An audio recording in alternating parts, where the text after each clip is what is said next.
Vous avez vu le fauteuil que j'ai trouvé? Il est génial, non? Un fauteuil de roi. Alors je ne l'ai pas trouvé. Ce sont d'anciens clients que j'affectionne particulièrement qui me l'ont donné. Ils m'en ont fait cadeau et je les en remercie. Les réseaux sociaux. Un grand sujet. Vous vous posez énormément de questions. Je vais essayer d'y répondre en vous fournissant des tips, des astuces en français, et tout ça gratuitement. Bonjour, je suis Bruno. Pour ceux qui ne me connaissent pas, je suis le gérant de la société MyZiggy Communication. C'est parti. Savez-vous que dans le monde, 3,9 milliards, je dis bien milliards de personnes utilisent les réseaux sociaux. Et ce chiffre, ce n'est pas pour la totalité des comptes existants, c'est par jour. Imaginez un peu, 3,9 milliards par jour, c'est énorme.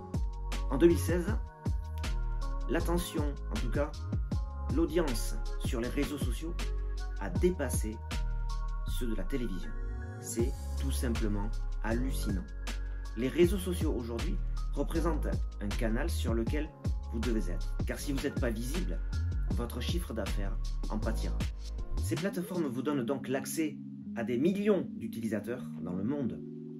En France, bien sûr, c'est ce qui nous importe. Et en France, il y a plusieurs dizaines de millions de personnes qui sont sur les réseaux, qui regardent, qui cherchent des informations, qui cherchent des produits, qui cherchent des entreprises, qui cherchent des humains, qui cherchent des sociétés sur les réseaux. Et c'est la raison pour laquelle il faut être sur les réseaux. C'est de la publicité gratuite. Si vous le faites bien, vous serez vu, vous vendrez. Je parle de la vente, mais ça peut être aussi autre chose. Ça peut être aussi de la recherche de notoriété, faire connaître une marque. Mais la finalité est toujours la même, il ne faut pas se leurrer. Ceux qui veulent monétiser les réseaux sociaux, c'est parce qu'ils ont un objectif souvent de conversion, pour faire des ventes, pour augmenter leur chiffre d'affaires. C'est le cas ne serait-ce que pour un artisan. Quelqu'un qui est connu sur les réseaux sociaux sera contacté par ses prospects, qui deviendront ses clients. Pourquoi? Parce que ce monsieur s'est fait connaître, ou madame s'est fait connaître sur les réseaux, et qu'elle leur a tapé dans l'œil, et que ses contenus aura plu. Je vais vous expliquer dans les tips que les contenus doivent être à forte valeur ajoutée, de manière à ce que les gens restent vous voir et reviennent vous voir. La récurrence, nous en parlerons, mais c'est un phénomène qui est souvent délaissé et il faut l'accentuer. Imaginez 2 secondes. Vous faites un post, il plaît. La plateforme sociale sur laquelle vous allez diffuser ce post le remarquera.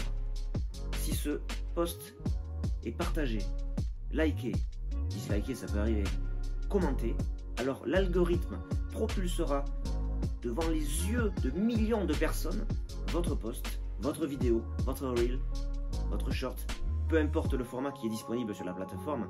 Si ça plaît aux utilisateurs, il sera propulsé devant leurs yeux, sur leur écran, sur leur tablette, sur leur ordinateur. Vous avez donc compris aujourd'hui, et ça fait partie de la réussite, il faut poster et être présent sur les réseaux sociaux. Connaissez-vous encore des professionnels qui n'utilisent pas les réseaux sociaux? Voulez-vous apprendre à poster mieux pour réussir sur les réseaux sociaux? Souhaitez-vous comprendre mieux comment il faut faire pour poster du contenu intéressant et avoir du succès sur les réseaux sociaux? Si la réponse est oui à ces questions, alors cette série de 11 vidéos est faite pour vous. Suivez cette série jusqu'à la fin et vous aurez une surprise. J'insiste sur le fait que ces conseils sont gratuits. Conseil numéro 1. Les réseaux sociaux portent bien leur nom. Social. Donc, aujourd'hui, il faut arrêter, et j'insiste bien sur le fait de arrêter parce que tout le monde le fait. Arrêtez le fait de vendre sur les réseaux sociaux. Imaginez, vous abordez quelqu'un dans la rue et vous lui agitez votre flyer sous le nez. Monsieur, j'ai un produit, il faut me l'acheter s'il vous plaît. Qui fait ça? Personne. Donc, ne faites pas ça sur les réseaux. Les gens viennent se divertir. C'est pas comme quand ils rentrent dans une boutique. Quand ils vont dans une boutique, ils sont en phase d'achat parce qu'ils savent ce qu'ils veulent. C'est extrêmement rare aujourd'hui d'aller dans une boutique et ne pas savoir ce que vous voulez. Je mets un petit peu de côté certaines pulsions qu'ont certaines personnes surtout féminines, quand elles vont dans un magasin de chaussures. Mais en général, il y a quand même au fond, bien au fond de l'esprit, une intention d'achat, même si ce n'est pas perçu en tant que tel à l'instant T. Donc les gens viennent sur les réseaux sociaux pour 3 raisons en général. La première, c'est se divertir.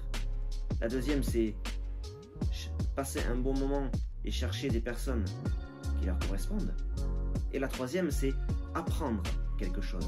Les gens sont en quête de savoir. Ils veulent apprendre à faire un gâteau en suivant l'un des plus grands chefs cuisiniers du département. Ou ils veulent apprendre à faire un meuble en bois grâce au tuto du menuisier du coin et qui leur apprendra à faire de telle manière est-ce que ce soit professionnel. Donc ils viennent rechercher des idées, des personnes et du savoir. La forte valeur ajoutée plaît beaucoup aux utilisateurs. Et c'est grâce à ça qu'ils reviendront. Et j'en parlerai plus tard.